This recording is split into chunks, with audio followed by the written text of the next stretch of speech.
성공의 비결은 평범한 일을 평범하지 않게 해내는 데 있다. 왜 계속 가난한가?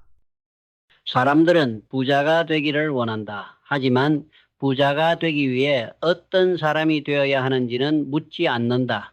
대부분은 돈을 쫓는다. 나는 방향을 쫓았다. 대부분은 속도를 원한다. 나는 방향이 틀리면 멈췄다. 당신은 지금도 바쁘게 살고 있을 것이다. 그러나 묻고 싶다.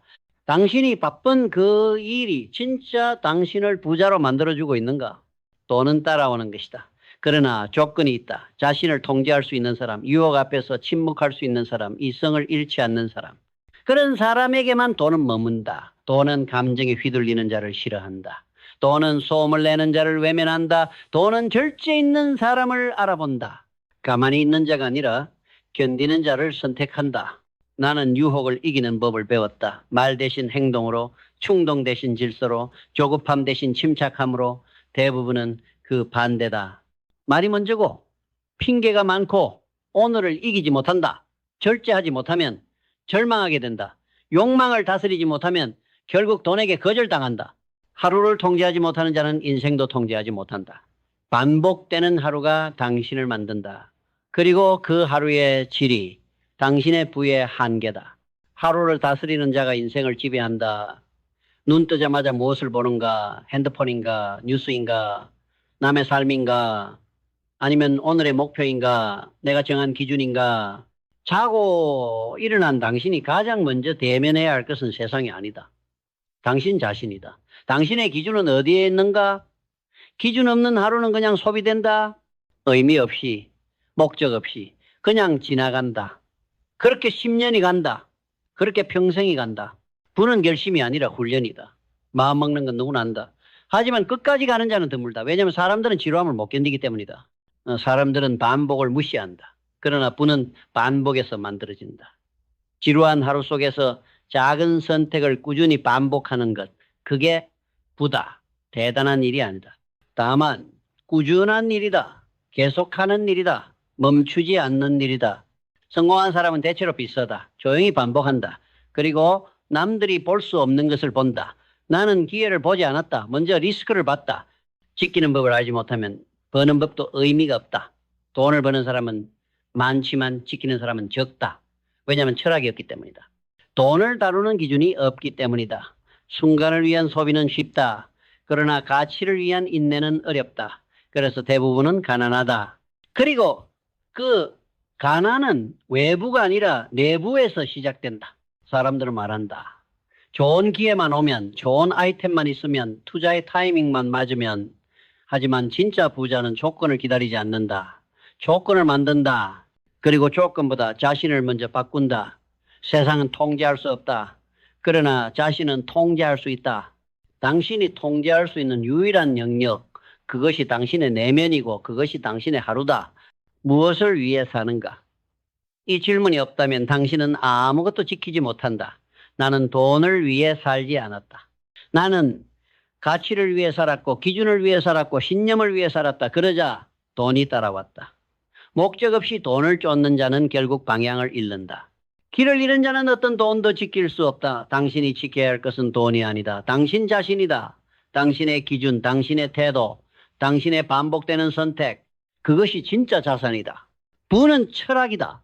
철학 없는 돈은 오래가지 않는다. 그 철학은 무엇에서 시작되는가?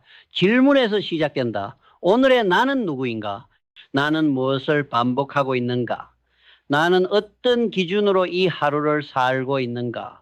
이 질문을 매일 던지는 사람이 결국 시장을 이긴다. 자기 자신을 이긴다.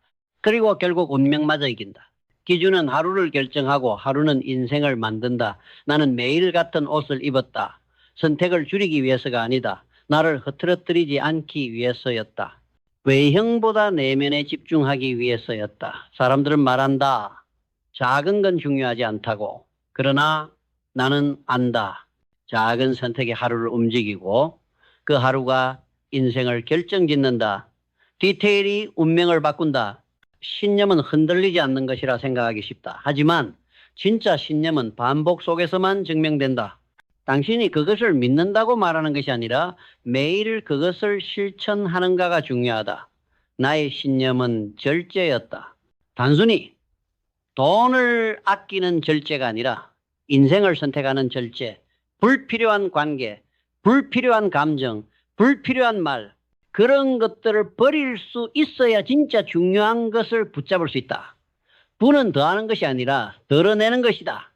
나는 모든 일에 감사했다. 작은 수익에도 작은 실패에도. 왜냐하면 모든 것은 신호였기 때문이다. 이 일이 나를 어디로 이끄는지, 이 감정이 무엇을 말해주는지. 나는 외부의 자극보다 내면의 방향을 더 신뢰했다. 세상은 시끄럽다. 그리고 그 소음에 휘둘리는 사람은 절대 중심을 잡지 못한다. 중심 없는 사람은 결정할 수 없고 결정하지 못하는 사람은 절대 성공하지 못한다. 감사하는 마음은 훈련이다. 가진 것을 당연하게 여기는 순간 성장도 끝난다. 감사는 지금을 존중하는 힘이고 과정을 사랑하는 능력이다. 하루하루에 감사하지 못하는 사람은 절대 부의 본질을 이해하지 못한다. 부는 숫자가 아니다. 부는 통제력이고 부는 철학이고 부는 성숙이다. 내가 무엇을 가지고 있느냐보다 내가 그것을 어떻게 대하느냐가 나의 수준을 말해준다. 유연함은 약함이 아니다. 나는 고집을 꺾을 줄 알았다. 그러나 기준은 꺾지 않았다. 상황은 바뀔 수 있다. 하지만 나의 철학은 바뀌지 않았다. 시장이 흔들릴 때마다 흔들리는 사람이 있다. 그러나 나는 원칙으로 버텼다. 유연함이란 중심이 있는 사람만이 가질 수 있는 능력이다. 중심이 없으면 유연함은 그냥 방황일 뿐이다. 실패는 부끄러운 것이 아니다. 실패는 통과 의례다. 모든 성공은 실패를 품고 있다. 나는 실패를 두려워하지 않았다. 오히려 실패를 계산했다. 준비된 실패는 손실이 아니다. 그것은 학습이다. 실패를 통해 배우는 사람은 실패를 자산으로 만든다. 그러나 실패 앞에서 멈추는 사람은 실패를 낙인으로 남긴다. 회복력은 나의 무기였다. 나는 언제나 다시 일어났다. 다시 일어나는 속도가 곧 나의 경쟁력이었다. 사람들은 강한 사람을 부러워한다. 하지만 진짜 강한 사람은 쓰러지고도 다시 서는 사람이다. 인생은 누구에게나 시련을 준다. 그러나 시련을 기회로 바꾸는 사람은 훈련된 사람이다. 회복력은 훈련의 결과이고 믿음의 증거다. 나는 매일 배웠다. 누구에게나 배웠고 무엇에서나 배웠다. 지식은 겸손에서 시작된다. 자신이 모른다는 걸 아는 사람만이 성장할 수 있다. 자만은 부의 적이다. 이미 안다고 믿는 순간 성장은 멈춘다. 나는 매일 새로웠다. 어제보다 나은 나를 만드는 것이 나의 루틴이었다. 변화는 거창한 계획이 아니라 꾸준한 학습에서 온다. 기록하라. 생각은 사라지지만 기록은 남는다. 나는 내 감정, 내 판단, 내 결과를 기록했다. 기록은 나를 객관화시켜 주었다. 감정에 휘둘리지 않게 도와주었고 반복되는 실수를 끊어주었다. 기록은 거울이다. 스스로를 점검할 수 있는 유일한 방법이다. 당신이 오늘 무엇을 했는지 기록하지 않는다면 당신은 내일도 같은 하루를 반복하게 될 것이다. 결국 당신이 반복하는 것이 당신이다. 생각, 말, 행동, 선택, 관계 그 모든 반복이 당신의 운명을 만든다. 그래서 나는 하루를 바꾸는데 집착했다. 하루를 바꾸면 일주일이 바뀌고 일주일이 바뀌면 한 달이 바뀌고 결국 인생이 바뀐다. 하루를 바꾸는 것이 가장 빠르고 가장 확실한 자기 혁신이다. 사람들은 성공을 결과라고 생각한다. 그러나 나는 그것이 상태라고 믿는다. 성공은 도달하는 곳이 아니라 살아가는 방식이다. 성공은 어떤 순간이 아니라 어떤 태도다. 당신이 지금 어떤 태도로 하루를 살고 있는지가 당신의 성공 수준이다. 많은 사람들이 목표는 있는데 기준은 없다. 원하기만 하고 훈련하지 않는다. 바라기만 하고 통제하지 않는다. 그러니 흔들리고 무너지고 멈춘다. 나는 속도를 믿지 않았다. 대신 리듬을 믿었다. 속도는 타인을 의식하게 만든다. 남들과 비교하게 만든다. 그러나 리듬은 내 안에서 나온다. 나의 페이스, 나의 호흡, 나의 타이밍. 그것이 흔들리지 않는 힘이다. 당신이 당신만의 리듬을 가질 때 세상은 당신을 방해할 수 없다. 바깥의 변화가 아닌 내면의 일관성이 나를 밀고 간다. 진짜 성장은 조용하다. 그리고 꾸준하다. 삶에는 반드시 고요한 시간들이 필요하다. 아무도 보지 않을 때, 아무도 칭찬하지 않을 때, 아무도 이해하지 못할 때, 그 시간 속에서 진짜 나의 가치가 빚어진다. 조용히 일어나고, 조용히 일하고, 조용히 준비하는 사람. 그 사람이 결국 세상을 움직인다. 나는 마지막 순간까지 나 자신을 다듬었다. 부는 끝이 아니라 과정이다. 나를 단련하는 도구이고 나를 시험하는 장치다. 그래서 나는 부를 사랑했지만 집착하지 않았다. 나는 기준을 사랑했고 반복을 존중했고 시간을 아꼈다. 그리고 끝까지 포기하지 않았다. 부는 남기는 것이 아니라 살아내는 것이다. 그리고 나는 오늘도 나를 살아낸다. 속도는 환호를 준다. 그러나 리듬은 생존을 준다. 속도는 거짓이다. 리듬이 진짜다. 사람들은 묻는다. 어떻게 하면 더 빨리 도달할 수 있느냐고. 어떻게 하면 남보다 앞서 나갈 수 있느냐고. 나는 그 질문에 직접 대답하지 않는다. 그보다 먼저 물어야 할 것이 있다. 당신은 어디로 가고 있느냐? 방향 없는 속도는 파멸이고 목적 없는 질주는 망각이다. 나는 결코 달리지 않았다. 나는 내 걸음을 들여다봤다. 어디서 멈춰야 하는지, 언제 속도를 낮춰야 하는지, 무엇을 위해 이 길을 걷고 있는지를 스스로에게 묻고 또 물었다. 세상은 속도를 숭배했다. 나는 리듬을 훈련했다. 리듬은 음악이 아니다. 그것은 태도다. 그것은 기준이고 선택이고 나를 나답게 만드는 보이지 않는 뼈대다. 나는 리듬으로 살아왔다. 내 안에 리듬이 없을 때 나는 흔들렸고 방향을 잃었다. 하지만 리듬이 자리를 잡자 나는 외부의 자극에도 평정을 유지할 수 있었다. 리듬이란 감정의 폭풍 속에서도 중심을 놓지 않는 힘이다.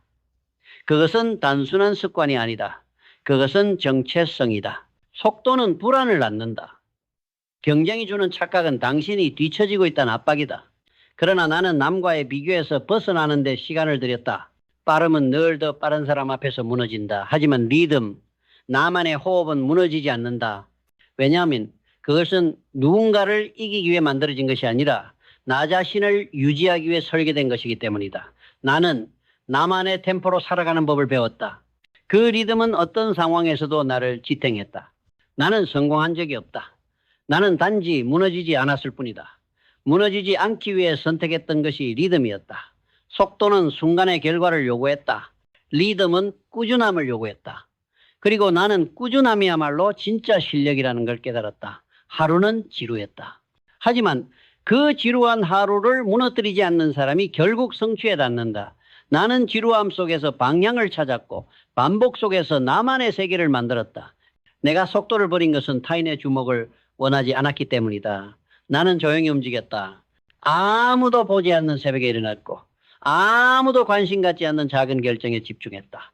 그 조용한 반복이 나를 만들었다. 사람들은 갑자기 성공한 것처럼 말하지만 나는 하루하루 쌓인 결과였다. 리듬이란 그런 것이다. 소리 없는 성실함, 드러나지 않는 단단함, 누구에게도 설명할 수 없지만 분명히 축적되는 힘이다. 나는 언제나 지도를 먼저 그렸다. 하지만 그것은 속도계가 아니라 리듬표였다. 언제 멈출지, 언제 무게중심을 조정할지, 언제 흐름을 읽을지. 리듬은 전략보다 근본적이다. 시장은 예측할 수 없다. 하지만 나의 리듬은 설계할 수 있다. 그것이 내가 의지할 수 있는 유일한 통제였다. 나는 세상을 바꾸려 하지 않았다. 나는 나를 정밀하게 조정했다. 그 조정은 새벽의 고요 속에서 시작되었다. 나는 매일 책상 앞에 앉아 내 하루를 설계하며 리듬을 다듬었다. 그리고 그 조정이 세상을 바꾸기 시작했다. 누군가는 속도를 원했고 누군가는 행운을 기대했다. 나는 둘 다 버렸다. 대신 매일의 리듬을 구축했다. 빠르게 움직이는 것이 아니라 멀리 도달하는 것이 나의 목표였다. 리듬은 목표를 늦추는 것이 아니다. 그것은 방향을 잊지 않게 해준다. 속도는 감정을 휘젓고 리듬은 감정을 다스린다. 나는 감정의 파도 위에서 무너지지 않기 위해 리듬에 나를 고정했다. 흔들릴 수는 있어도 침몰하지 않기 위해. 내가 만든 조직도 마찬가지였다. 나는 시스템을 빠르게 성장시키는 대신 천천히 단단하게 설계했다. 하루아침에 쌓인 조직은 하루아침에 무너진다. 하지만 리듬을 중심에 둔 구조는 위기 속에서도 유연하게 반응한다. 나는 직원들에게 속도를 강요하지 않았다. 대신 그들에게 일관된 기준을 심어주었다. 그 기준은 매일 같은 시간에 열리는 회의, 같은 원칙으로 내리는 결정 속에서 자라났다. 나는 속도보다 지속 가능성을 택했다. 반짝이는 성과보다 반복되는 기준을 믿었다. 나는 매일 점심을 같은 시간에 먹으며 그 단순한 루틴 속에서 내 리듬을 유지했다. 그 일관성이 나와 내 조직을 단단하게 묶어주었다. 그것이 내 철학이었고 곧 나의 이름이 되었다. 내가 리듬을 말하는 이유는 단 하나다. 그것만이 살아남게 해주기 때문이다. 세상은 늘 흔들릴 것이다. 사람들은 당신을 조급하게 만들 것이다. 하지만 당신이 내면의 리듬을 놓지 않는다면 결국 당신만의 속도로 도달하게 될 것이다. 리듬은 당신의 몸에 새겨져야 한다. 습관이 아니라 존재 방식으로, 보여주는 것이 아니라 버티는 것으로, 설명하는 것이 아니라 살아내는 것으로.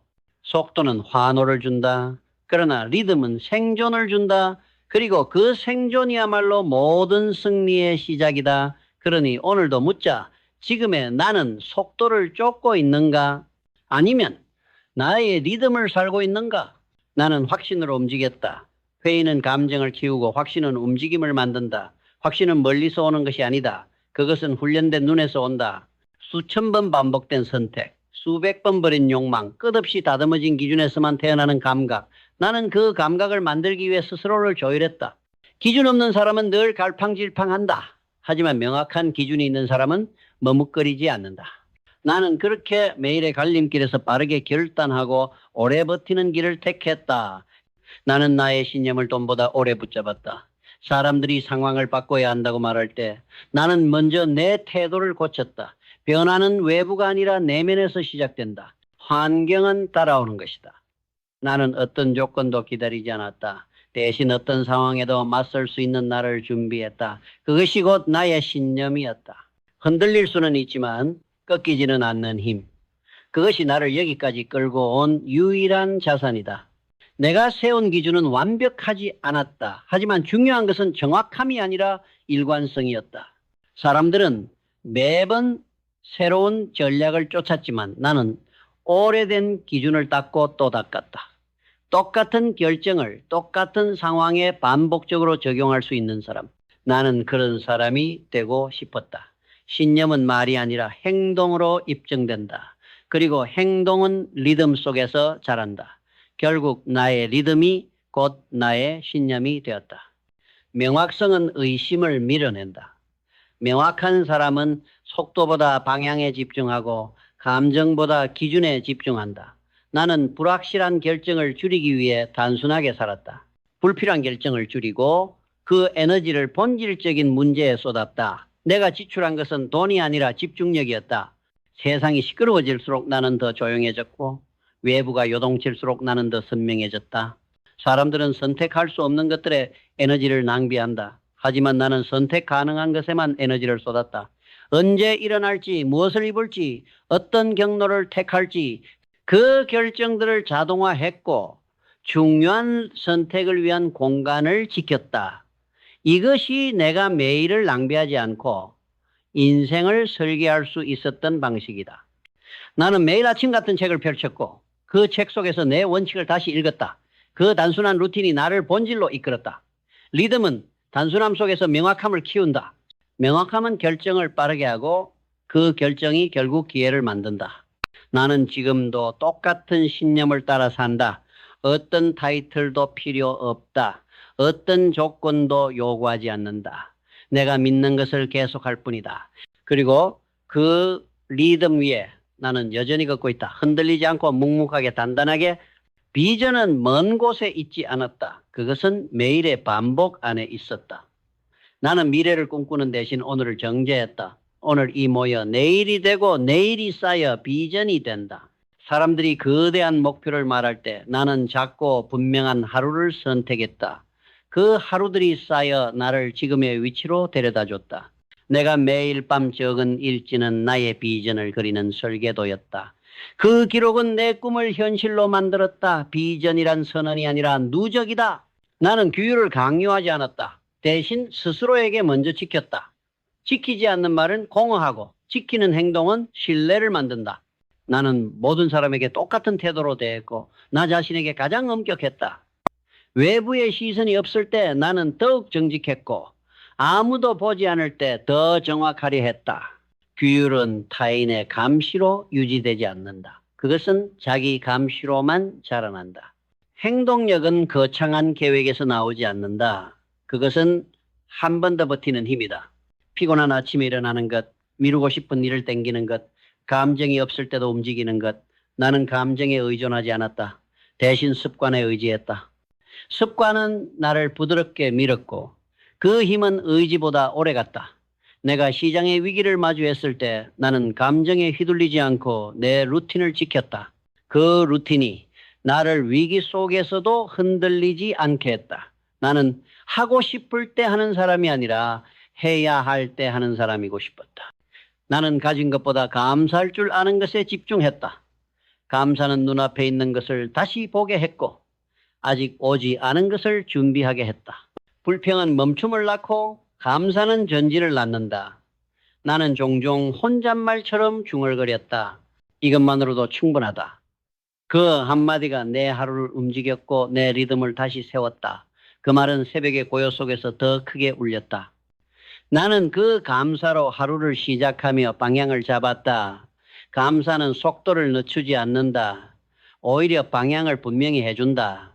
나는 오늘도 똑같은 질문을 던진다. 지금 이 선택이 내 기준과 맞는가? 지금 이 감정이 내 리듬을 깨뜨리지 않는가? 그 질문에 스스로 대답하며 나는 다시 걸음을 뗀다. 멀리 가는 것이 목적이 아니다.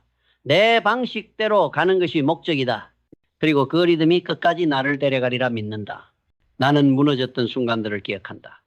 내가 다 계획했다고 믿었던 날들, 내가 충분히 단단하다고 착각했던 시기, 하지만 삶은 단 한 번도 내 뜻대로만 움직이지 않았다. 그리고 바로 그때 회복력이 나를 증명했다. 회복력이란 다시 일어서는 기술이 아니다. 다시 일어설 이유를 잊지 않는 의지다. 나는 그 이유 하나로 버텼다.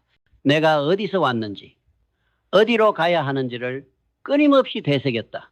시련은 나를 부쉈지만 동시에 나를 만들었다. 감정은 쏟아졌고 자존심은 바닥을 쳤으며 신뢰는 시험받았다. 하지만 그 안에서 나는 중심으로 돌아갔다. 더는 타인의 박수를 원하지 않았고 더는 외부의 기준에 나를 맞추지 않았다. 오직 나의 리듬, 나의 기준, 나의 철학만 남았다. 나는 비워진 자리에서 다시 시작했다. 그리고 그 텅 빈 자리야말로 가장 단단한 출발선이었다. 나는 언제나 배우고 있었다. 실패에서, 침묵에서, 남의 말보다 내 실수에서. 가장 큰 배움은 언제나 고요하게 찾아왔다.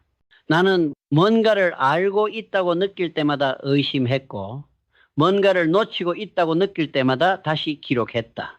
배움이란 과거를 다시 쓰는 일이 아니라 오늘을 더 정교하게 살아내는 기술이다. 나는 실패한 계약서 위에 메모를 적으며 내 실수를 들여다봤다. 그 기록은 내 다음 걸음을 더 단단하게 만들었다. 나는 내가 모른다는 걸 알았고 그래서 성장할 수 있었다. 사람들은 지식에 집착한다. 나는 감각을 훈련했다. 감각은 빠르게 반응하지 않는다. 대신 정확하게 반응한다. 그것은 실패 데이터를 쌓고 행동의 습관을 돌이켜보며 작은 징후를 놓치지 않는 눈을 갖는 것이다. 감각은 경험이 아니라 성찰로 만들어진다. 나는 멈춰야 할 때 멈출 줄 아는 법, 놓아야 할 때 놓을 줄 아는 법을 그 감각으로 익혔다. 나는 감정을 믿지 않았다. 감정은 파도처럼 밀려오고 언제든 흔들리게 만든다. 하지만 감정에 귀 기울이는 일은 멈추지 않았다. 그 안에 힌트가 있었고 그 안에 내가 가야 할 방향이 있었다. 나는 감정에 반응하기보다 감정을 관찰했다. 그것이 나를 폭발하게도 만들 수 있고 나를 절제하게도 만들 수 있다는 걸 알았기 때문이다. 감정은 억제의 대상이 아니라 관리의 대상이었다. 나는 매일 밤 그날의 감정을 일지에 적으며 나를 돌아봤다. 그 기록은 흔들리는 마음을 다잡는 나의 닻이었다. 그리고 이제 나는 안다. 결국 인생을 결정짓는 건 몇 번의 대단한 선택이 아니다. 그것은 수천 번의 작고 일관된 선택이다. 남들이 보지 않는 시간, 아무도 묻지 않는 순간, 스스로만 아는 약속, 그 약속을 지키는 자만이 결국 인생을 설계할 수 있다. 속도는 잊힌다. 하지만 리듬은 남는다. 그것이 내가 끝까지 지켜온 전부다. 마지막으로 하나만 남겨두고 싶다. 모든 사람에게는 흔들리는 순간이 온다. 불안한 날, 막막한 밤, 멈추고 싶은 아침. 그때 기억해라. 너를 지켜줄 건 타인의 조언도 운도 재능도 아니다. 너의 리듬이다. 세상은 흔들려도 리듬은 살아있다. 그리고 살아있는 리듬은 다시 걷게 만든다. 다시 버티게 만든다. 다시 너를 데려간다. 나는 오늘도 리듬으로 시작했고 리듬으로 마무리할 것이다. 그리고 내일도 나는 같은 다짐을 되내며 일어설 것이다. 오늘도 나는 내 리듬을 지킨다. 속도는 나를 속였지만 리듬은 나를 살렸다. 이 리듬이야말로 내가 세상에 남길 유산이다. 그리고 내일도 같은 리듬으로 다시 살아낼 것이다. 좋은 것을 포기해야 위대한 것을 얻는다. 편안함이 부의 적이었다. 사람들은 편안함을 쫓는다. 익숙한 자리, 쉬운 결정, 부드러운 말투, 마찰 없는 하루. 그들은 말한다. 힘들지 않은 게 좋은 거 아니냐고. 그러나 나는 안다. 그 질문이 시작되는 순간 이미 부는 멀어지고 있다는 것을. 나는 편안함을 선택하지 않았다. 나는 불편함을 견디는 훈련을 선택했다. 그 훈련이 나를 단단하게 만들었고 그 단단함이 결국 돈을 지켰다. 사람들은 말한다. 스트레스를 피하고 싶다. 하지만 나는 스트레스를 설계했다. 내가 원할 때 내가 원하는 방식으로 불편함을 초대했다. 왜냐하면 불편함은 성장의 알림장이기 때문이다. 나는 편안함 속에서는 내 실수를 보지 못했다. 칭찬 속에서는 내 오만을 보지 못했다. 오직 불편한 질문, 불편한 관계, 불편한 선택 앞에서만 나는 내 민낯을 볼 수 있었다. 그리고 그 민낯을 직면한 날 나는 진짜 성장을 시작했다. 사람들은 쉬운 선택이 합리적인 선택이라 믿는다. 그러나 쉬운 길은 늘 군중이 몰린 길이었다. 나는 반대 방향을 걸었다. 그 길은 좁았고 외로웠으며 때로는 비웃음과 오해가 따랐다. 하지만 나는 알았다. 그 불편함이 나를 깨어 있게 한다는 것을. 나는 그 길 위에서 생각했고 다듬었고 매 순간 기준을 되물었다. 사람들은 편안함 속에서 잠든다. 나는 불편함 속에서 깨어났다. 나는 침묵 속에서 스스로에게 물었다. 왜 이 길이 불편한가? 그리고 답했다. 아직 준비가 안 됐기 때문이다. 그렇다면 준비하면 된다. 훈련하면 된다. 나는 불편함을 피해 다니지 않았다. 정면으로 마주했고 그 불편함의 구조를 파악했고 그 구조를 하나씩 분해하며 나의 기준으로 바꿔갔다.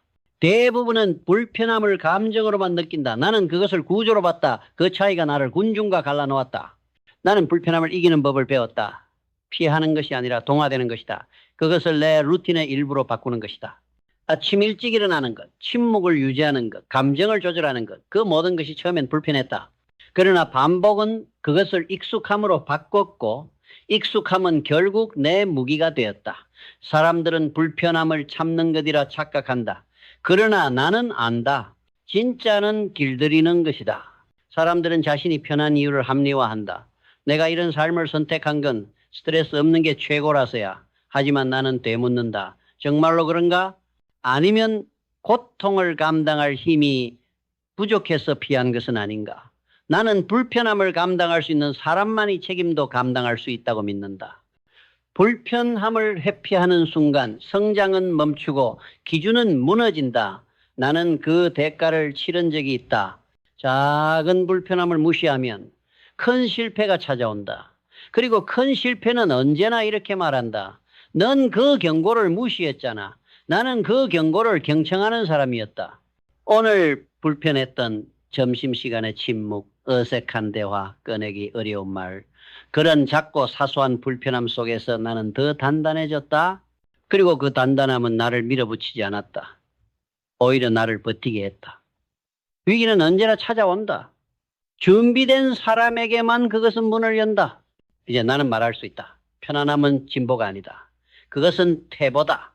당신이 아무 문제 없이 하루를 보내고 있다면 그것은 정체의 신호일 뿐이다. 불편함이란 당신이 움직이고 있다는 신호다. 변화하고 있다는 징조다. 그리고 바로 그 순간이 불을 향해 가는 진짜 첫걸음이다. 불편함을 길들이기 위해서는 환경을 바꾸는 것이 아니라 해석을 바꾸는 데 집중해야 한다.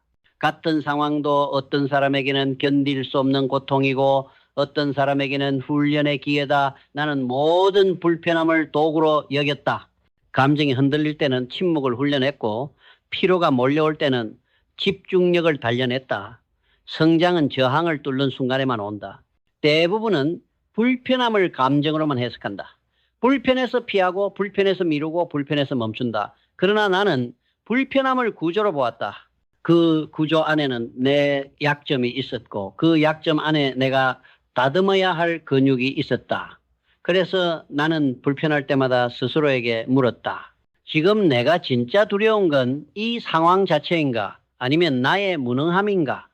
대부분은 후자였다. 그걸 인정하는 순간 나는 도망치지 않고 훈련을 선택할 수 있었다. 나는 감정의 소음 속에서도 기준을 붙잡는 연습을 했다. 하루에도 수십 번씩 올라오는 짜증, 피로, 외로움, 유혹, 그것들에 즉각적으로 반응하지 않고 잠시 숨을 고르며 바라보는 훈련.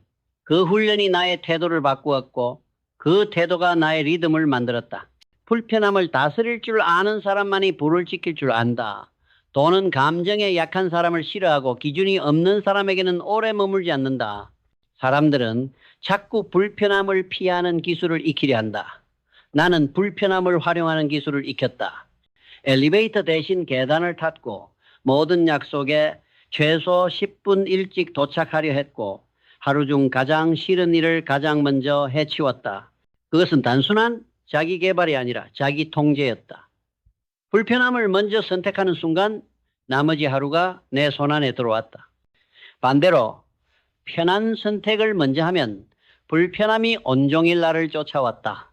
불편함은 통제할 수 없는 외부 조건이 아니다. 오히려 그것은 매일 훈련할 수 있는 내면의 근력이다. 사람들은 흔히 말한다. 마음이 약해서 못 참겠다. 나는 말한다. 마음은 원래 약하다. 단련하지 않으면 계속 약하다. 그래서 나는 마음을 단련했다. 그것은 특정한 명상을 하거나 책을 읽는 것이 아니었다. 다만 불편한 것을 조금씩 반복해서 내 일상에 스며들게 하는 것이었다. 반복은 감정을 넘어선다. 감정은 출렁이지만 반복은 길을 낸다. 나는 하루하루를 리듬으로 만들었다. 일정한 시간에 일어나고 일정한 방식으로 생각을 정리하고 일정한 태도로 나의 기준을 점검했다. 이 리듬은 불편함을 훈련으로 바꾸는 가장 강력한 틀이었다. 불편함은 흐트러짐을 좋아한다. 그러나 리듬은 중심을 지키게 해준다. 그 리듬이 나를 설계했고 그 설계가 불을 불렀다. 내가 부러워한 사람은 편하게 성공한 사람이 아니었다. 불편함을 능숙하게 다루는 사람이었다. 그들은 모두 공통점이 있었다. 절대 외부를 탓하지 않았다. 자신을 들여다보고 자신을 훈련했고 자신을 다듬었다. 나는 그 방식을 따랐다. 그 방식만이 나를 끝까지 지켰다. 사람들은 말한다. 운이 좋았겠지. 나는 대답하지 않는다. 대신 생각한다. 매일 불편함을 감당한 시간만큼 나는 준비되어 있었다. 그리고 그 준비된 사람에게만 기회는 진짜 기회가 된다. 나머지에게는 그냥 위기일 뿐이다. 나는 이제 불편함을 고맙게 여긴다. 그것은 나를 불편하게 만들기 위해 존재한 것이 아니라 나를 단단하게 만들기 위해 존재한 것이었다. 이 불편함은 단순한 훈련이 아니었다. 그것은 나의 길을 밝히는 지도였다. 사람들은 말한다. 편한 게 최고다. 그러나 나는 그 말을 들을 때마다 불편함 속에서 얻은 것들을 떠올린다. 불편함은 나에게 늘 경고였다. 그 경고는 무시할 수 없는 신호였다. 내가 너무 오래 안주하고 있거나 내가 피하고 있는 진실이 있다는 신호. 나는 그 신호에 반응했다. 불편함을 회피하는 대신 나는 그것을 해부했다. 어떤 감정이 불편한가? 어떤 선택이 두려운가? 그 안에 내가 성장해야 할 지점이 숨어 있었다. 불편함은 나의 지도였다. 편한 길은 항상 군중이 몰려 있었다. 그 길은 예측 가능하고 안전해 보였지만 결국 누구의 길도 되지 못했다. 나는 다른 길을 택했다. 돌부리가 있고 빛이 덜 비치고 걸음을 늦추게 만드는 그 길. 그 길이 나를 단단하게 세웠다. 경쟁자가 나를 밀어냈을 때 나는 불편한 협상을 택해 시장을 되찾았다. 불편함은 나를 느리게 만들었지만 동시에 방향을 잃지 않게 했다. 불편함은 속도를 늦추지만 본질을 보게 만든다. 본질을 본 사람만이 흐름을 거스르지 않고 앞으로 나아간다. 나는 불편함이 찾아올 때마다 한 가지를 연습했다. 피하지 말고 관찰하라. 그것이 나의 기본 훈련이었다. 회의에서 말하기 어려운 주제를 꺼낼 때, 새로운 결정을 해야 할 때, 인간관계에서 불쾌한 감정을 느낄 때 나는 그것을 불편함으로만 치부하지 않았다. 나는 질문을 던졌다. 이 불편함은 무엇을 말하고 있는가? 그 질문이 나를 진실로 이끌었다. 어색한 대화도 성장의 기회다.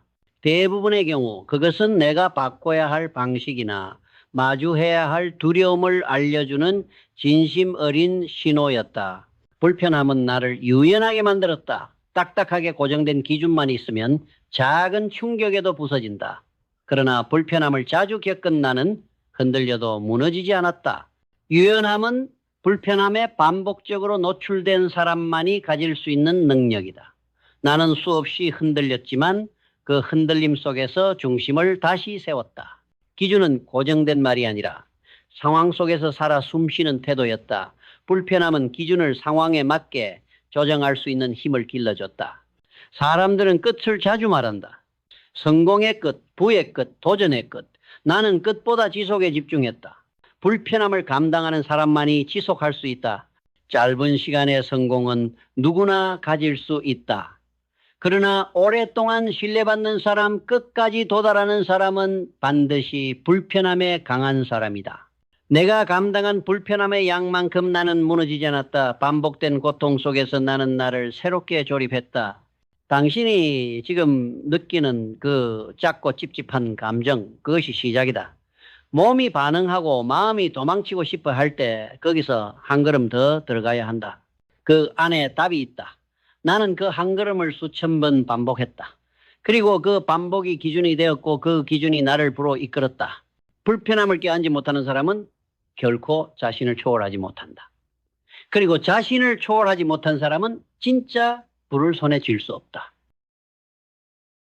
돈을 조절하려면 감정을 조절하는 법부터 배워야 한다. 착한 관계가 가난을 부른다. 나는 알게 됐다. 사람들은 돈보다 감정을 훨씬 쉽게 쓴다. 그리고 가장 값비싼 소비는 언제나 관계 안에서 일어난다. 눈앞의 지출보다 더 빠르게, 더 깊게 소진되는 건 타인을 위해 무심코 내어주는 감정이었다. 진심으로 반응할수록 그 감정은 나를 더 깊숙이 고갈시켰다. 우리는 종종 지갑보다 감정을 먼저 지불한다. 한마디를 삼키고 억지로 웃고 상황을 덮는다. 그런 선택들이 남긴 것은 고요한 피로, 그리고 조금씩 가라앉는 내 안의 무게감이었다. 숫자로 계산할 수 없는 감정의 유출은 결국 인생의 깊이를 깎아내린다. 나는 초기에 모든 걸 받아들였다. 판단을 늦추지 않기 위해, 불필요한 충돌을 피하기 위해, 때로는 신중함이라는 명분 아래 나 자신을 소비하고 있다는 사실을 외면했다. 하지만 결국 나는 알게 됐다. 이해의 모양을 한 침묵은 관계를 지키지 않았다. 나를 무너뜨렸다. 눈에 보이지 않는 소비에는 언제나 눈에 보이지 않는 침식이 따른다는 것. 주고받지 않는 감정은 구조가 아니다. 그것은 흐트러진 흐름이며 기울어진 균형이었다. 침묵한 순간마다 상대의 요구는 선을 넘었고 나의 에너지는 의미 없이 소진됐다. 말하지 않았던 대가가 내 삶의 구조를 침식하고 있었다. 나는 배웠다. 이런 인내는 관계를 지탱하는 기술이 아니라 기준을 잃지 않는 힘이어야 한다. 침묵은 때때로 지혜일 수 있으나 반복되면 자기 부정이 된다. 나는 감정적 합의를 반복하면 본질적 목적에서 멀어질 수 있다는 것을 깨달았다. 경계 없는 인내는 자기 소모였고 무분별한 수용은 본질을 흐리는 타협이었다. 나는 감정을 기준으로 다스리려 하지 않았다. 오히려 분명한 기준을 먼저 세우고 그 위에 감정을 올려놓았다. 감정은 흘러가는 것이고 기준은 남아야 할 것이기 때문이다. 기준이 없다면 감정은 방향 없이 흔들리고 기준이 있다면 감정도 흐트러지지 않는다. 그래서 나는 결단했다. 감정에도 기준이 필요하다. 관계라는 이름 아래 오가는 모든 감정에는 분명한 선이 있어야 했다. 그 선은 차갑고 공격적인 거절이 아니라 나를 보호하는 경계였다. 그 경계는 감정의 홍수를 막는 댐이었고 내 존엄을 지키는 보호막이었다. 그리고 나는 배웠다. 배려는 내가 나를 먼저 존중할 때에만 유효하다. 나는 침묵을 줄이고 기준을 분명히 했다. 설명보다 판단이 먼저였고 감정보다 경계가 우선이었다. 요구가 넘쳐날 땐 내가 감당해야 할 몫이 무엇인지부터 정리했고 질문이 쏟아질 때는 내 시간을 먼저 보호했다. 불필요한 감정의 설명 없이 행동으로 기준을 보였다. 내 영역을 넘는 말엔 반응하지 않았고 내 리듬을 해치는 부탁엔 단호히 선을 그었다. 나는 더 이상 내 영역을 말로 설명하지 않았다. 정중하지만 단호하게 침묵보다 분명한 태도로 경계를 보였다. 책임이 내 몫이 아닐 땐 조용히 테이블에서 내려놓았고 감정을 건드리는 대화엔 더 이상 시간을 주지 않았다. 내 시간은 내가 조율했고 내 리듬은 내가 설계했다. 경계는 선언이 아니라 행동으로 증명하는 것이었다. 나는 경험으로 안다. 관계는 감정을 덜 쓰는 게 아니다. 어디에, 어떻게, 얼마만큼 쓰는지를 아는 것. 그게 진짜 감정의 기술이다. 나는 불필요한 사고로 나를 낮추지 않았다. 타인의 기대에 맞추기 위해 내 가치를 깎지 않았다. 해명하지 않았고 증명하지 않았고 사과하지도 않았다. 내 존재는 설명 없이도 충분해야 했다. 그것이 스스로에 대한 존중이며 관계 안에서의 기준이었다. 나는 타인의 기대를 의무로 받아들이지 않았다. 권한 없는 요구에는 응하지 않았고 명확하지 않은 요청에는 침묵으로 응답했다. 누군가의 감정에 나를 종속시키지 않기로 했고 그 기대에 나를 파괴하지 않기로 했다. 관계란 나를 지키는 일이기도 하다. 나를 희생시켜야 유지되는 관계는 결코 건강할 수 없다. 그건 상호 존중이 아닌 일방적 소모였고 결국 나만을 파산시키는 감정 계약이었다. 나는 그 감정의 파산을 겪으며 깨달았다.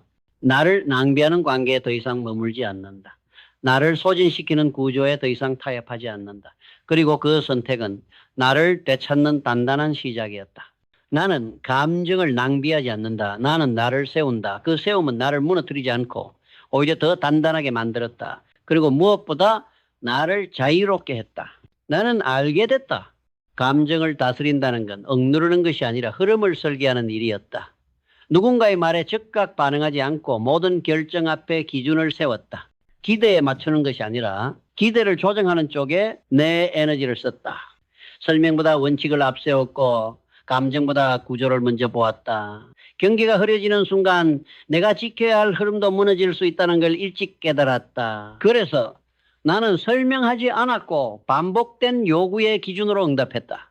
내 안의 균형은 감정이 아니라 선택과 설계로 유지되었다. 나는 종종 판단을 미뤘다. 감정이 앞서고 관계가 앞서기 때문이다. 하지만 나는 곧 알게 됐다. 판단을 유예하는 순간 기준은 타인의 손에 넘어간다는 걸.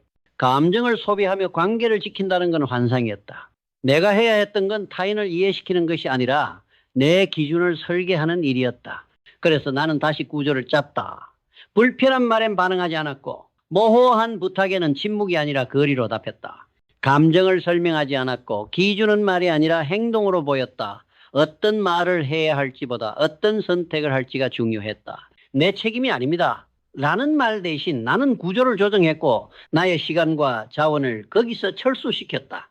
요구가 높아질수록 내가 지켜야 할 기준은 더욱 냉정해야 했다. 나는 느렸다. 감정을 배제하고 구조로 판단하는 데에는 시간이 필요했다. 하지만 시간이 걸릴수록 결정은 단단해졌고 나는 흔들리지 않게 되었다. 오해를 살 수 있었지만 오해보다 중요한 건 흐름을 잃지 않는 냉정함이었다. 분노는 감정을 불러오지만 냉정은 방향을 지킨다. 그 냉정이 결국 나를 단단히 세웠고 자유롭게 만들었다. 나는 수없이 반복해서 확인했다. 감정이 개입된 판단은 손실을 불렀고 냉정 속에서만 성과가 남았다. 상대의 감정에 흔들리지 않는 것, 압박에 휘말리지 않는 것, 결정의 문턱에서 감정을 거르는 것, 그것이 곧 관계를 지키는 힘이자 나를 지키는 방식이었다. 나는 깨달았다. 내가 다스려야 할 건 세상이 아니라 내 안의 질서였다. 그 질서는 기준 없이 만들어지지 않는다. 그 기준은 외부가 아니라 내 안에서 세워야 했다. 감정을 눌러서가 아니라 중심을 흔들리지 않게 하기 위해 그 중심이 곧 내가 서야 할 위치였다. 내 기준은 구조였고 구조는 곧 내 부를 지탱하는 토대가 되었다. 나는 결심했다. 더 이상 나를 소모하는 방식으로 관계를 유지하지 않겠다고. 겉은 멀쩡해 보였지만 속은 보이지 않는 균열로 무너지고 있었다. 그 관계는 결국 내 기준을 허물었고 내 에너지를 잠식했다. 감정이 앞서는 관계일수록 나는 나를 잃었다. 그 얽힘 안에서 나의 시간은 흘러갔고 방향은 잃었다. 그래서 나는 관계를 설계하기로 했다. 우연한 만남이 아닌 의도된 구조로. 나를 끌어내리는 이들과는 단호히 거리를 두었고 나를 존중하지 않는 이들과도 조용히 작별을 고했다. 관계란 운이 아니라 선택이었다. 저는 감정으로 맞추지 않고 기준으로 나를 세웠다. 먼저 나 자신부터 정리했다. 감정을 눌러 참는 습관 대신 불편함을 말로 표현하는 연습부터 시작했다. 괜찮다라는 말 뒤에 감정을 숨기지 않았고 침묵으로 모든 것을 감내하지 않았다. 말보다 행동으로 경계를 명확히 걷다. 모호한 관계에는 기준을, 불편한 말에는 단호함을, 나는 부당한 요구에 아니요라고 말했다. 무례한 기대엔 그 조건이라면 논의가 어렵습니다. 라고 했고 애매한 요구에는 내 방식대로 하겠다고 답했다. 처음엔 사람들의 시선이 따가웠다. 그들은 내 경계를 오해했고 단호함을 차가움이라 여겼다. 하지만 나는 일터에서 수없이 목격했다. 감정적 타협은 팀의 신뢰를 무너뜨렸고 감정적 결정은 협상의 주도권을 잃게 했다. 나는 그 구조를 누구보다 정확히 알고 있었다. 그래서 나는 상대보다 나 자신에게 먼저 충실하기로 했다. 감정을 무시하지 않되 감정에 끌려가지 않았다. 나는 모든 관계에 참여한다. 그러나 아무 방식으로나 참여하지는 않는다. 감정에 휘둘려 들어가지 않고 기준과 목적이 명확한 틀 안에서만 움직인다. 단지 함께 있는 것이 아니라 함께 있어도 흐트러지지 않는 구조를 만든다. 그 구조가 있을 때만 나는 나를 유지한 채 관계 안에 머물 수 있다. 나는 타인을 돕되 그 요청이 경계를 침범하는 순간에 멈췄다. 선을 넘지 않고도 선명한 협력은 가능했다. 경계를 세우자 감정은 가벼워졌고 관계는 명료해졌다. 나는 점점 더 자유로워졌다. 감정에 휘둘리지 않고도 따뜻함을 가질 수 있었고 경계를 지키면서도 신뢰를 쌓을 수 있었다. 나는 알게 됐다. 명확한 구조는 나를 고립시키지 않는다. 오히려 나를 확장시킨다. 그 구조는 내 감정을 보호하고 내 부를 지켜냈다. 나는 깨달았다. 사람을 오래 곁에 두는 기준은 즐거움도 능력도 아니었다. 나와 같은 방향을 보는가. 그것이 유일한 기준이었다. 서로의 시간을 낭비하지 않는 관계에는 말하지 않아도 지켜지는 선이 있었고 요구가 아닌 존중으로 흐르는 대화가 있었다. 그런 이들과 나는 오래 함께 나아갔다. 처음엔 오해도 있었다. 거리를 두는 태도가 차갑게 보였고 기준은 종종 이기적으로 익혔다. 사람들은 내 단호함을 거절로 여겼고 내 경계를 벽이라 느꼈다. 하지만 시간이 흐르면서 내 곁에 남은 사람들은 달랐다. 그들은 내 침묵을 무례로 해석하지 않았고 내 거절을 감정으로 치부하지 않았다. 그들과의 관계는 계산이 아닌 신뢰로 굳어졌고 그 신뢰는 나를 소진시키지 않았다. 나는 그들과 함께 계획을 세웠고 목표를 이뤘고 미래를 그렸다. 그들은 내 결정을 존중했고 나는 그들의 시간을 아꼈다. 우리는 서로를 소비하지 않았고 서로에게서 힘을 얻었다. 그들과의 대화는 가벼웠고 그 관계는 무겁지 않았다. 나는 그들과 함께 더 큰 계획으로 더 멀리 갔다. 나는 삶의 모든 영역에서 같은 원칙을 세웠다. 가까운 관계일수록 기준이 먼저였고 감정이 깊을수록 존중이 앞섰다. 내가 세운 원칙은 결국 나를 지켜주는 사람들이 되돌아왔다. 그들은 내 시간과 에너지를 아꼈고 나는 그들과 오래 함께했다. 그들과의 관계는 내 일상이 되었고 그 신뢰는 내 추진력이 되었다. 진짜 부는 수치가 아니라 나를 지키는 환경에서 자란다. 감정이 고갈되지 않는 구조, 기준이 흔들리지 않는 관계, 그 안에서 나는 성장했고 나아갔고 멈추지 않았다. 나는 단단한 길을 택했다. 그래서 오래 버틸 수 있었다. 이제 나는 나를 낭비하는 관계에 머물지 않는다. 내 기준은 나를 세우고 내 부를 지키고 내 삶을 키운다. 나는 그 기준으로 삶을 건축했고 그 기준으로 부를 쌓았다. 당신은 지금 어떤 기준 위에 서 있는가? 그 기준은 당신을 키우고 있는가? 아니면 소진시키고 있는가? 기준은 언제든 다시 세울 수 있다. 그러나 그 순간부터는 단호해야 한다. 세상에 휘둘리지 않는 단단한 기준을, 감정에 휘말리지 않는 명확한 기준을, 관계를 설계할 수 있는 냉철한 기준을, 그 기준이 곧 당신의 부다. 타인에게 지배당하느니 나는 나를 지배하는 폭군이 되겠다. 돈이 아니다. 사람을 지배했다.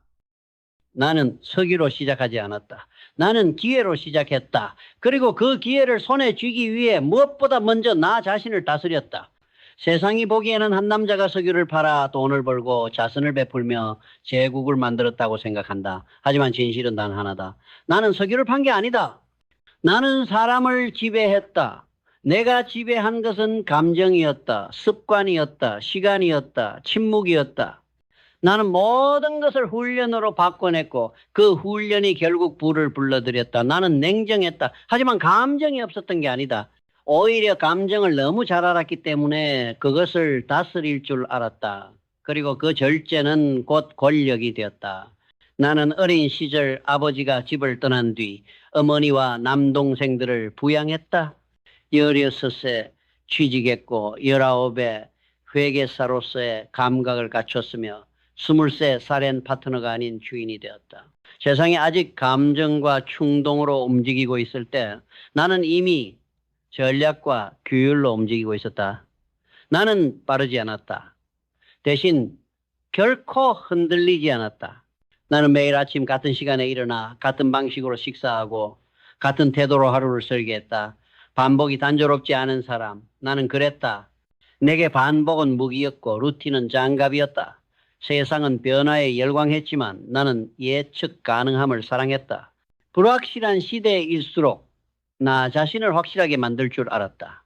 그리고 그것이야말로 불확실성을 지배하는 유일한 길이었다. 세상은 욕망으로 가득했다.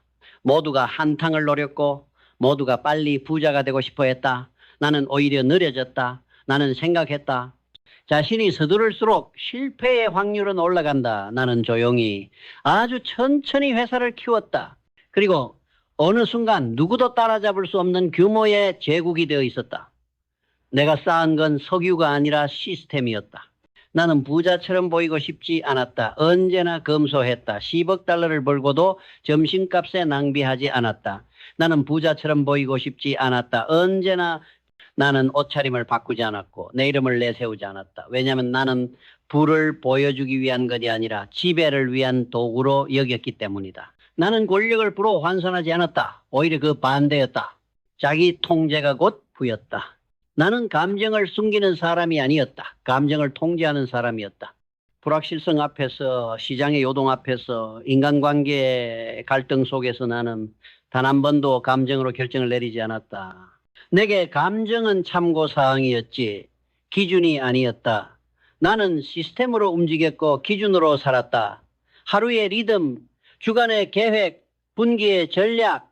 나는 그 누구보다 나를 경영했다. 많은 사람들이 나를 기업가로 기억하지만 진짜 정체성은 규율의 사제였다. 나는 마음속으로 모든 걸 기록했다. 실수도 실패도 감정도 인간관계도. 그리고 그 기록은 수정으로 이어졌고 수정은 반복을 낳았고 반복은 확신이 되었다. 그 확신이 결국 나를 역사로 만들었다. 나는 말했다. 하루 15분도 낭비하지 않았다. 이는 단순한 루틴이 아니다. 이는 철학이다. 시간의 흐름을 지배하는 사람만이 미래를 지배할 수 있다. 그래서 나는 늘 기록했다. 일기, 거래 내역, 회의 결과, 심지어 지출표까지. 나는 숫자에 집착한 게 아니라 흐름에 민감했던 것이다. 그리고 그 흐름을 누구보다 단단히 잡은 자만이 시장을 흔들 수 있다. 사람들은 언제나 큰 그림을 그리고 싶어 한다. 하지만 나는 작은 선부터 그었다. 하루 루틴, 아침 습관, 지출 통제, 감정 절제, 그런 작은 선들이 모여 나중에 거대한 제국을 만들었다. 나는 부자가 되기 전에 이미 부자처럼 살았다. 아니, 권위자가 되기 전에 이미 나 자신을 지배하고 있었다. 내가 만든 건 석유회사가 아니다. 내가 만든 건 사람의 움직임을 바꾸는 법칙이었다. 수많은 직원들이 나에게 충성했고 시장은 나에게 길을 열어주었으며 심지어 정치는 나를 막지 못했다. 왜냐하면 나는 눈에 띄지 않게 움직이며 모두가 쉬고 있을 때 움직였기 때문이다. 나는 현란한 전략보다 조용한 기준을 택했다. 그리고 그 기준은 세월 앞에서도 단 한 번도 무너지지 않았다. 나는 유가를 지배한 것이 아니다. 나는 의도를 지배했다. 내 의도, 조직의 의도, 심지어 세상의 흐름에 대한 내 반응까지. 나는 충동을 다스릴 줄 알았고 감정을 행동으로 옮기기 전에 숙성시키는 힘이 있었다. 이 힘은 단련되지 않으면 절대 가질 수 없다. 누구나 욕망은 갖는다. 하지만 그 욕망을 제어하는 사람만이 기회를 통제할 수 있다. 나는 불필요한 판단을 줄이기 위해 삶을 단순화했다. 아침 식사는 늘 같았고 옷차림도 바뀌지 않았다. 시간을 절약하기 위함이 아니라 의지의 낭비를 없애기 위해서였다. 나는 의지력을 감정 소비에 쓰지 않았다. 대신 시스템을 만들었다. 반복되는 패턴 안에서 나를 자동화했고 그 자동화된 규율이 결국 나를 전설로 만들었다. 나는 말없이 움직였다. 언변가는 아니었다. 대신 결정으로 말했고 숫자로 설득했다. 나를 본 사람들은 모두 확신을 느꼈다. 말보단 기록으로, 주장보단 성과로, 흥분보단 침묵으로 나를 증명했다. 세상이 시끄러울수록 나는 조용해졌다. 모든 것이 요동칠 때 나는 흐름 위에서 안정감을 유지했다. 나는 부의 중심에서 조용한 심장이었다. 자기 감정을 다스린다는 것은 단순한 인내가 아니다. 그것은 기회를 기다릴 줄 아는 태도다. 나는 조급해지지 않았다. 모두가 광산으로 뛰어들 때 나는 파이프라인을 설계했다. 모두가 부자가 되려 할 때 나는 권력을 만들었다. 모두가 빠르게 치고 빠질 때 나는 구조를 만들고 장악했다. 구조는 변하지 않는다. 그래서 나는 흔들리지 않았다. 나는 사람을 설득하려 하지 않았다. 대신 나를 움직이게 하는 힘을 알고 있었고 그 힘으로 조직을 설계했다. 사람을 관리한 게 아니라 사람이 스스로 움직이게 만들었다. 이는 강제나 명령이 아니라 시스템의 언어였다. 모든 직원이 정확히 무슨 일을 왜 하는지 알고 있었고 그 이유를 의심하지 않도록 설계되어 있었다. 나는 설계자였다. 질서의 디자이너였고 흐름의 조율자였다. 모두가 성공하고 싶다고 말할 때 나는 망하지 않겠다고 결심했다.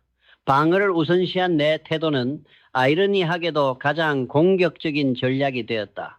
나는 시장을 예측하지 않았다. 대신 살아남는 법을 택했다. 리스크를 계산했고 항상 최악을 가정했다. 그 신중함이 나를 오래가게 했고 그 오랜 시간이 결국 압도적인 부를 만들어냈다. 속도가 아니라 지속이 나를 승자로 만들었다.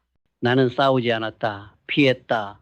싸워야 할 때가 아니면 나서지 않았고 싸움의 무의미함을 너무 잘 알았다. 경쟁보다 구조를 택했고 감정 싸움보다 거래를 택했다.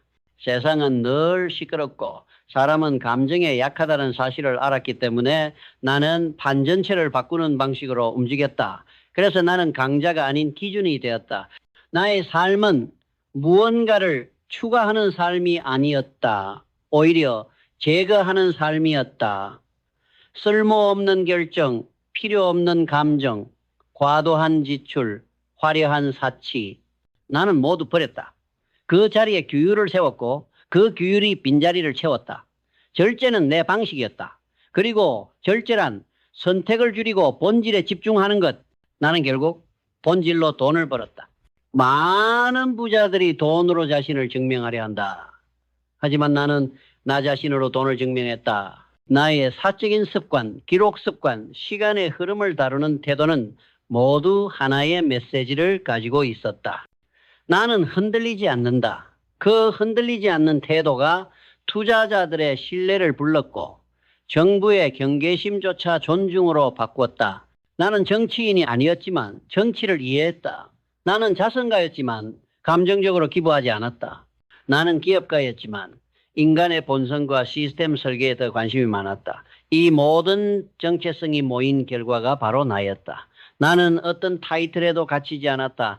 나는 움직이는 철학이었고 살아있는 전략이었다. 나는 결과에만 집착하지 않았다.